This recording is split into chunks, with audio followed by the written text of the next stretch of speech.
Ito ang tinatawag na reverse forward.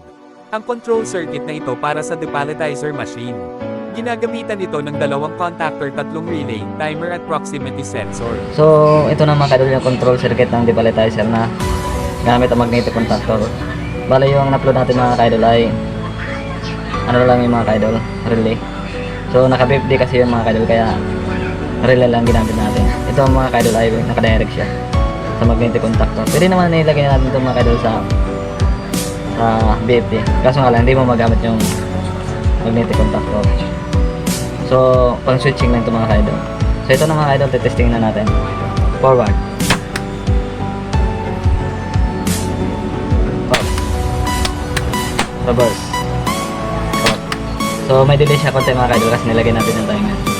So, para hindi mabigla yung motor. So, gagamitin natin ito mga kaidol, itong proximity. Ito yung magpapatay ng forward. Ito rin yung magre-reverse on. So, ito yung reverse off. So, ito na mga kaidol. Forward. Forward off. Reverse on. So, naka-reverse na siya mga kaidol. Off. Forward. Forward off. Reverse on. So, nag-reverse na siya mga kaidol. Reverse off. Forward. Reverse on. Off. So, Narito ang diagram ng reverse forward control circuit ng depalletizer. Kung nagustuhan niyo po ang aking video, maaari po bang makahingi ng suporta? Marami pong salamat.